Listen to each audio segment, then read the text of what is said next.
Welcome back to NJ.com. Jackie Friedman here with the Star Ledger's boys lacrosse expert Mike Kinney. It's been a crazy week, and we've got a couple more coming up. We're going to start with giving Bridgewater some props here. Please. What a week they had, beating Immaculata and then Mountain Lakes. Yep. We were talking about this earlier, too. It's not that they beat Immaculata, because they played them very well the first time around. We even talked about it earlier that they should play them well. It was how they beat them. It was the control they had over them. It was incredible.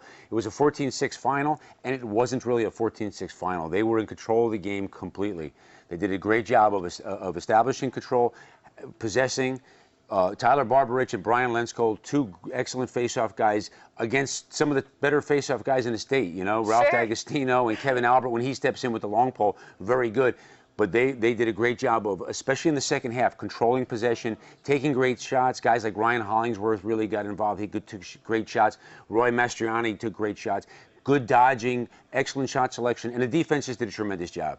B.J. Grill leads that defense. He just, you know, gets the ground balls. He gets them moving. He talks all the time. A very impressive win for Bridgewater. And then against Mountain Lakes, same kind of thing. Tight first half. Tied at the first half. They took control in the second half, and again, it was Barbarich and Lenskold just controlling the face-offs, possessing the ball, getting good shots. Nice time for them to be on the way up. Good lacrosse at this time of the year. That's exactly right. Coach Appel is very happy. Yes, I'm sure. We wanted to talk also about Notre Dame. They won the Mercer County tournament. You think they could make a splash here in non-public A? You know what? The way they played, the toughness that they showed in coming back against a team that really handled them. Princeton, a couple weeks ago, when I saw the game, Princeton handled Notre Dame. Probably played their best game of the year, and Notre Dame maybe played their worst game of the year. But the fact of the matter is, it didn't look like they were parallel teams. It looked like Princeton was a much better team than Notre Dame.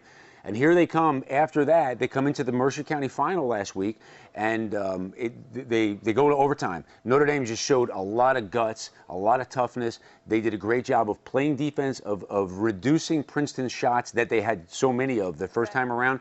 And Kyle Anglem, what a great job he did in cage. Outstanding. He makes a save to start overtime that really the game should have ended on the shot. It was a fast break shot right in front of him on the mouth. Boom, he makes a great save. And then at the end of the overtime, Sean Brett sticks it, and Notre Dame wins the game. If they play like that, I got to be a little careful about playing Notre Dame. They're tough. Who knows? Last week we were giving credit to Rutgers Prep, and this week MKA takes their place. Nice win over Rutgers Prep over the weekend. Maybe they're going to make a splash in non-public B now. You know, they're in B, and I'll tell you what, if I'm Immaculata, I really have to say I better go see those guys play a couple times. I'm sure they have already, but you got to take them seriously after that. Here's a Rutgers Prep team that we talked about. They had already won a great game on the shore. They beat Rumson. They beat Hillsborough in the quarterfinals of the Somerset County tournament, and then they almost beat Bridgewater. They lose by a goal to Bridgewater in the semifinals. We were just talking about Bridgewater. MKA goes in the Prep B final last week, and they beat them by 10.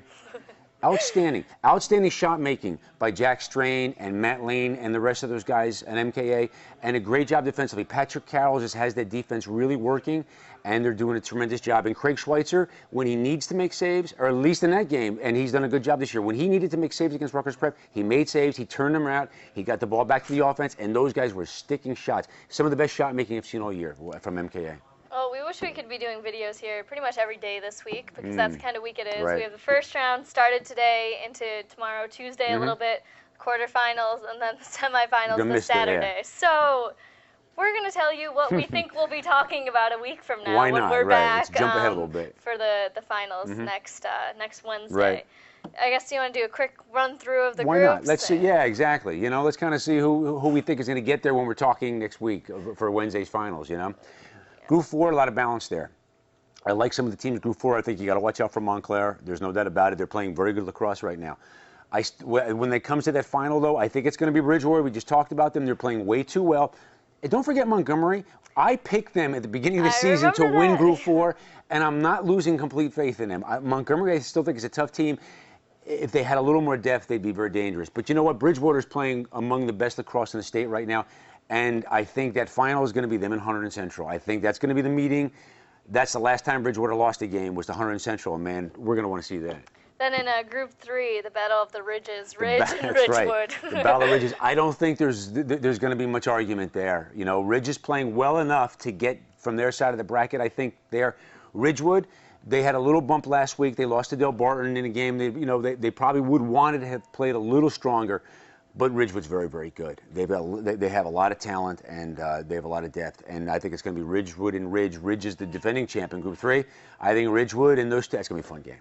Then in Group 2, are a nice traditional little battle here, yeah. Summit and Chatham. Right. You see them heading toward each other. Chatham played one game they would love to have back this year because they didn't play very well, and that was the Summit game. Now, Summit will force you to play those kinds of games, you know. When that defense, when that zone defense kicks in, you know, they do such an unbelievable job. And they're also playing very good offensively, too. But, you know, one of the guys we haven't talked about for someone who's going to be a big key along the way is Mike Sang. He's their face-off guy. He's a very steady, hard-working kid. We talk about Sonny Round. We talk about Kikowski. We talk about their defense, the great job Pete Badgley's done in goal. But Mike Sang's a guy, hats off to him. He's doing a very good job of controlling tempo because he's getting the ball and getting to that offense and they're giving that defense a rest. But Summit in 2 and Chatham in 2, I think that's the final. Bank on Chatham playing much better than they did when they lost to Summit a couple weeks ago. In Group 1, we have Glen Ridge and Mountain Lakes, who we're going to pretend is maybe a little down this year, but doesn't mean they can't make a run at everything right now. That's right. But here's one thing. Mountain Lakes doesn't want me at the game, I guarantee you. I've seen Mountain Lakes play 5 times this year. Mountain Lakes doesn't lose many games. I have not seen Mountain Lakes lose that many times in my career covering them. I've seen them 5 times. I've seen them lose 4 times. They do not want me at the championship. They want me to go cover some other group. I guarantee you Tim Flynn's saying, don't let this guy in the door. Anyway, I think Lake still gets through their bracket.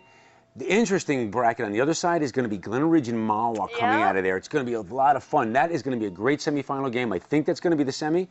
Mahwah beat Glen Ridge a couple weeks ago, a game I saw, and that's going to be fun. I love Mahwah's offense. They're up and down a little bit right now, but I also love Glen Ridge's defense, and I think Matt McMahon and his defenders, and Mac Davis is one of the top goalies in the state. I think their defense will be a little stronger for 48 minutes this time against Mahwah in the semis.